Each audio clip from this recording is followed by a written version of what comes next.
साथियों नमस्कार। मुझे आप सबसे बात करने का मौका मिला और जितना लोगों से बात करते हैं हर बार नई नई चीजें जानने को मिलती है।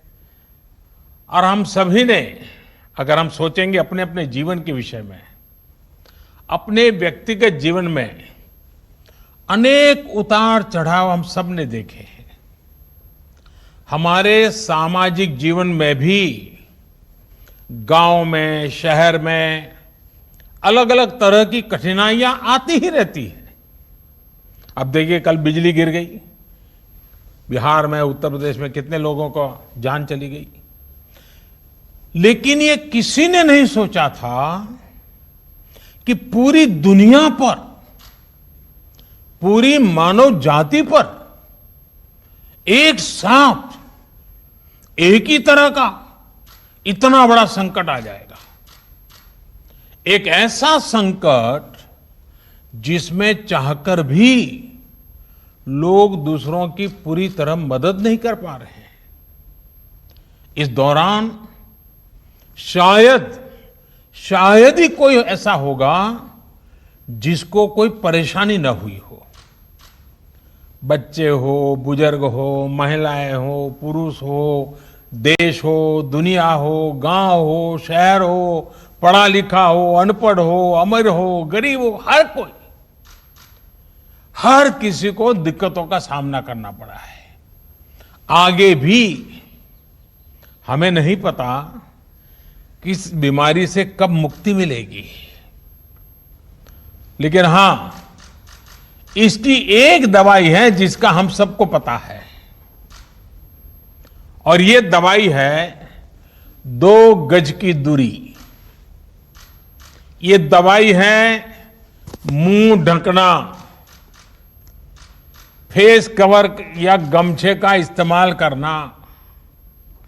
जब तक कोरोना की वैक्सीन नहीं बनती है, टीका नहीं बनता है, हम इसी दवाई से इस कोरोना से रोक पाएंगे।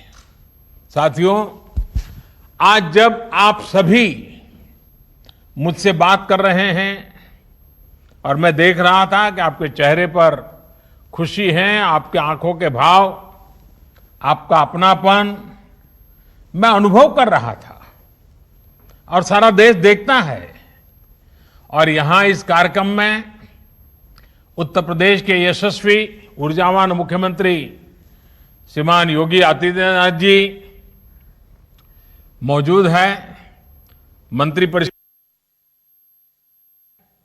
प्रशासन के सारे वरिष्ठ अधिकारी मौजूद हैं, अलग अलग जिलों में हजारों की तादाद में लोग भी जुड़े हुए हैं। देखिए भाइयों बहनों, श्रम की जो ताकत होती है वो हम सभी ने महसूस की है। श्रम की इसी शक्ति का आधार बना भारत सरकार द्वारा शुरू किया गया गरीब कल्याण रोजगार अभियान, प्रधानमंत्री गरीब कल्याण रोजगार अभियान। आज इसी शक्ति ने आत्मनिर्भर उत्तर प्रदेश रोजगार अभियान को प्रेरणा दी है। यानी केंद्र सरकार की योजना को योगी जी की सरकार ने क्वालिटेटिव, गुणात्मक, और क्वांटिटेटिव, संख्यात्मक, दोनों ही तरीके से विस्तार दे दिया है। यूपी सरकार ने न सिर्फ इसमें अनेक नई योजनाएं जोड़ी हैं, लाभार्थियों की संख्या बढ़ाई है। आप सभी ने मिलकर यूपी को जिस मुश्किल स्थिति में संभाला है, आने वाले अनेक वर्षों तक उत्तर प्रदेश के हर बच्चा, हर परिवार इसको बड़े गर्वपूर्वक याद करेगा, आने वाली पीढ़ियां याद करेगी। साथियों, उत्तर प्रदेश के प्रयास और उपलब्धियां इसलिए विराट हैं क्योंकि ये सिर्फ एक राज्य भर नहीं है, अगर 24 करोड़ की जनता की बात करें तो ये हमारा उत्तर प्रदेश दुनिया के कई देशों से बड़ा राज्य है। इस उपलब्धि को यूपी के लोग खुद महसूस कर रहे हैं, लेकिन इसको हम तब ज्यादा अच्छे तरह समझ पाते हैं और इन आंकड़ों जब जानेंगे तो हम हैरान हो जाएंगे। जरा तुलना करने से पता चलता है कि आज उत्तर प्रदेश ने कितनी बड़ी सिद्धि प्राप्त की है। मैं उदाहरण के तौर पे आपको बताता हूं। हम यूरोप के 4 बड़े देशों को देखें। मैं यूरोप के 4 देशों का उल्लेख करता हूं। इंग्लैंड, जो 250 साल हमारे पर राज करके गया, फ्रांस, इटली, स्पेन। मैं इतने ही राज्यों की बात करता हूं। ये देश 200-250 साल तक दुनिया में सुपर पावर हुआ करते थे। आज भी दुनिया में इनका दबदबा है। आज अगर इन चारों देशों की कुल जनसंख्या को अगर हम जोड़ दें, इन 4 देशों की कुल संख्या को जोड़ दें, तो वो भी जैसे उत्तर प्रदेश के 24 करोड़ हैं, इन 4 देशों की जनसंख्या भी 24 करोड़ होती है। हमारे तो अकेले यूपी की ही जनसंख्या 24 करोड़ है। यानी कि जितने लोग इंग्लैंड, फ्रांस, इटली और स्पेन, इन 4 देशों में रहते हैं, उतने ही लोग हमारे उत्तर प्रदेश में रहते हैं।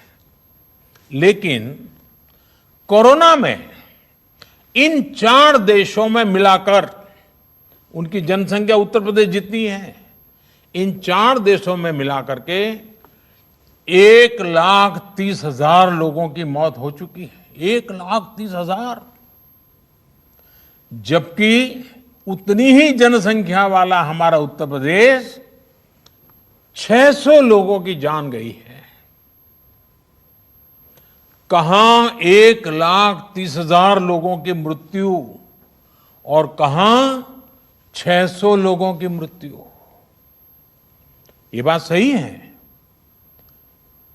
कि मृत्यु मृत्यु होती है, एक हो या अनेक हो। भी व्यक्ति की मृत्यु दुखद है, लेकिन हमें यह भी मानना पड़ेगा कि इन 4 देशों ने मिलकर अपने यहां जितने प्रयास किए, फिर भी उनके यहां यूपी से कई गुना ज्यादा लोगों की जाने गई। और ये देश विकसित है, उनके पास संसाधन भी है, और कोई वहां की सरकारों को चिंता नहीं होगी ऐसा तो नहीं है।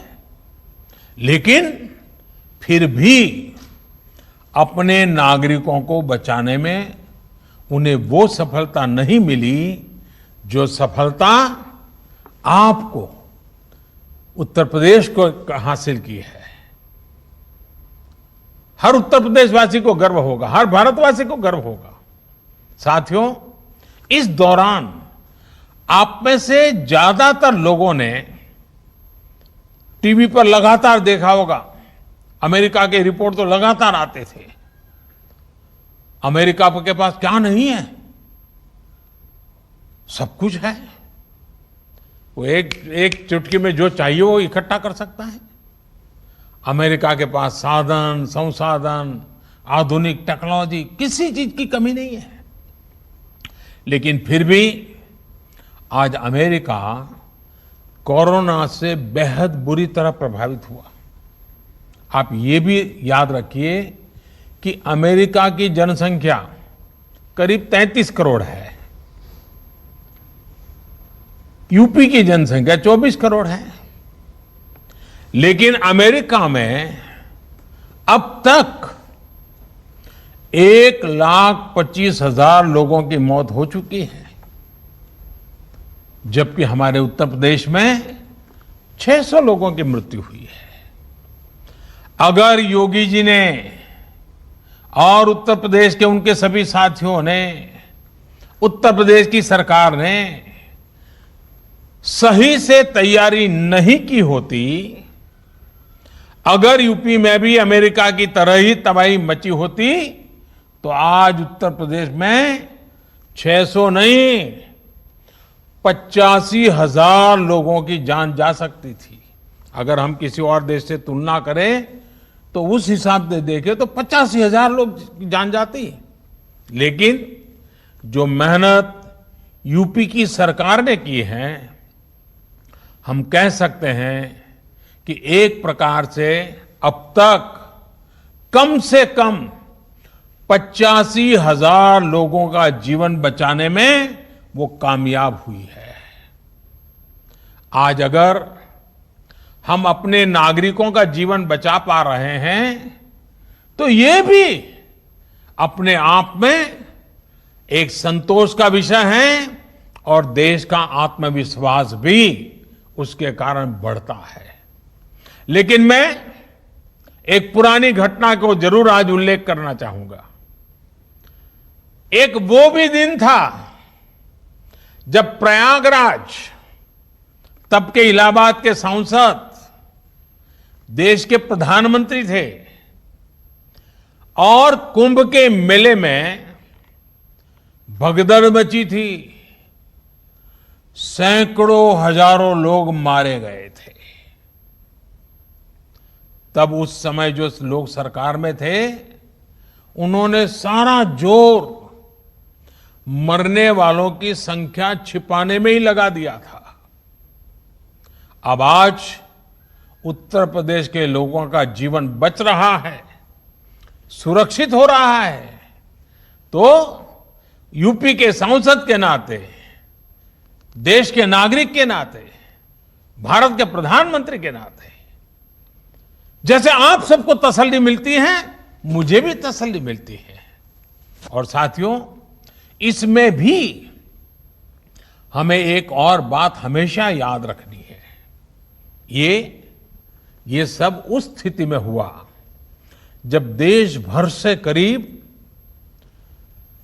30-35 लाख से जितने श्रमिक, हमारे कामगार साथी यूपी में पिछले कुछ हफ्तों में अपने गांव लौटे थे। सैकड़ों श्रमिक स्पेशल ट्रेनों को चलवाकर यूपी सरकार ने मुश्किल में फंसे अपने लोगों को वापस बुला लिया था।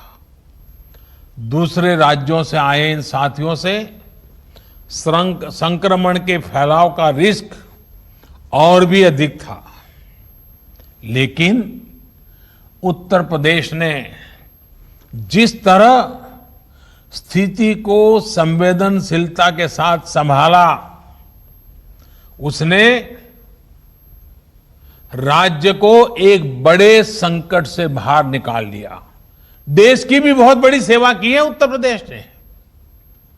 साथियों, यूपी में 2017 से पहले जो भी सरकारें थी, जो भी व्यवस्थाएं थी, जिस प्रकार से शासन चल रहा था, जिस तरह की सरकारें चला करती थी, उस हालात में हम इन नतीजों की कल्पना भी नहीं कर सकते।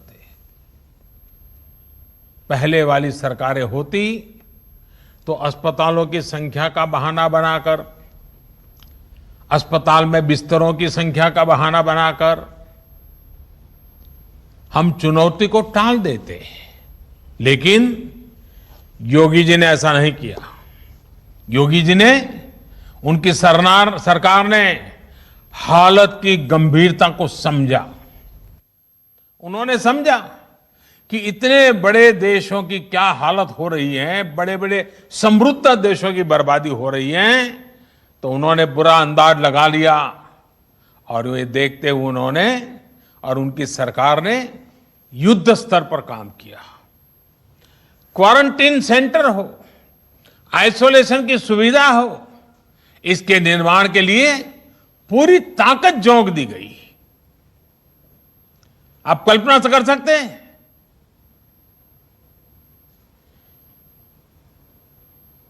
उनके पिताजी का स्वर्गवास हुआ हो, पिताजी के अंत्येष्टि में जाने के बजाय ये उत्तर प्रदेश के लोगों के लिए जिंदगी खपाने वाले योगी जी इस कोरोना से बचाने के लिए आपके साथ जुटे रहे। मैं योगी जी को अभिनंदन करता हूं, उनका नमन करता हूं। उत्तर प्रदेश के लोगों के लिए इतनी संवेदनशीलता। भाइयों बहनों, जो श्रमिक बाहर से आ रहे थे उनके लिए बहुत ही कम समय में लगभग 60,000 ग्रामीण निगरानी समितियों का गठन किया गया। यह अपने आप में बहुत बड़ी बात है। जन भागीदारी, जनता को जोड़ दिया। 60,000 निगरानी समितियां बना देना। इन समितियों ने गांवों में क्वारंटीन की व्यवस्था विकसित करने में बहुत बड़ी मदद की। मैं सभी निगरानी समितियों के लोगों का बधाई करता हूं, उनका अभिनंदन करता हूं। सिर्फ 2-2.5 महीने के भीतर ही यूपी में कोरोना के मरीजों के इलाज के लिए अस्पतालों में 1 लाख बिस्तर भी तैयार कर दिए गए। साथियों, लॉकडाउन के दौरान गरीबों को भोजन की दिक्कत न हो, इसके लिए जिस तरह उत्तर प्रदेश सरकार ने काम किया है वो अभूतपूर्व है। प्रधानमंत्री गरीब कल्याण अन्न योजना के तहत यूपी ने बहुत तेजी से गरीबों और गांव लौटे श्रमिक साथियों तक मुफ्त राशन पहुंचाया। यानी ये इंतजाम किया कि 15 करोड़ गरीबों को भोजन की दिक्कत न हो, कोई भूखा न सोए। ये संवेदनशीलता के साथ काम किया गया। इस दौरान यूपी में गरीबों को 42 लाख मैट्रिक टन खाद्यान्न बांटा गया, अनाज बांटा गया। जिनके पास राशन कार्ड नहीं था उनके लिए भी यूपी सरकार ने सरकारी राशन की दुकान के दरवाजे खोल दिए। इतना ही नहीं, उत्तर प्रदेश के 3.25 करोड़ गरीब महिलाओं के जनधन खाते में लगभग 5,000 करोड़ रुपए सीधे ट्रांसफर किए गए। आजादी के बाद के इतिहास में संभवतः किसी सरकार ने इतने बड़े पैमाने पर गरीबों की मदद नहीं की है। साथियों, भारत को आत्मनिर्भरता के रास्ते पर तेज गति से ले जाने का अभियान या फिर गरीब कल्याण रोजगार अभियान हो, उत्तर प्रदेश यहां भी बहुत आगे चल रहा है। गरीब कल्याण रोजगार अभियान के तहत श्रमिकों को आय के साधन बढ़ाने के लिए गांवों में अनेक प्रकार के कार्य शुरू करवाए जा रहे हैं। गरीबों के लिए पक्के घर का निर्माण हो, सामूहिक शौचालय कम्युनिटी टॉयलेट का निर्माण हो, पंचायत भवनों का काम हो, कुएं तालाब बनाना, सड़कें बनाना, इंटरनेट की लाइनें बिछाना, ऐसे 25 कामों की लिस्ट केंद्र सरकार ने बनाई है। आज इसको विस्तार देते हुए इसमें आत्मनिर्भर भारत अभियान को भी शामिल करते हुए अपनी फसल का दाम तय कर सकता है। अब आलू की फसल पैदा करने वाला किसान चिप्स बनाने वाले उद्योग के साथ, आम लगाने वाला किसान मैंगो जूस बनाने वाले के साथ, टमाटर की खेती वाला किसान टमाटर का सॉस बनाने वाले के साथ बुआई के समय ही समझौता कर सकता है, जिससे उसको दाम घटने की चिंता से मुक्ति मिल जाएगी। साथियों, इसके अलावा हमारे पशुपालकों के लिए अनेक नए कदम उठाए जा रहे हैं। 2 दिन पहले ही पशुपालकों और डेयरी सेक्टर के लिए 15,000 करोड़ रुपए का एक विशेष इंफ्रास्ट्रक्चर फंड बनाया गया है।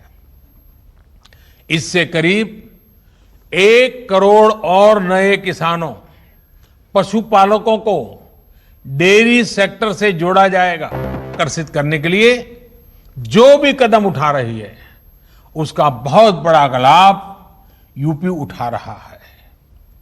और देखिए, आज भी जब अन्य राज्य कोरोना से लड़ाई में जूझ रहे हैं, यूपी ने अपने विकास के लिए इतनी बड़ी योजना शुरू कर दी है। एक प्रकार से आपदा से बने हर अवसर को यूपी सरकार साकार कर रही है।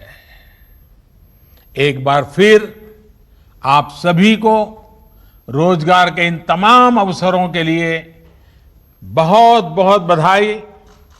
लेकिन मैं फिर से एक बार याद कराना चाहूंगा और मैं बार बार कहूंगा और आप भी बार बार सबको कहिए, याद रखिए, कभी कोरोना के खिलाफ हमारी लड़ाई बंद होने वाली नहीं है। नमस्कार, मैं हूं मानक गुप्ता। अगर आपको हमारा ये वीडियो पसंद आया हो तो इसे लाइक और शेयर जरूर करें और हां, हमें सब्सक्राइब और फॉलो करना ना भूलें ताकि आप देश और दुनिया की कोई खबर मिस ना करें। तो जुड़े रहिए हमारे साथ और देखते रहिए न्यूज़ 24।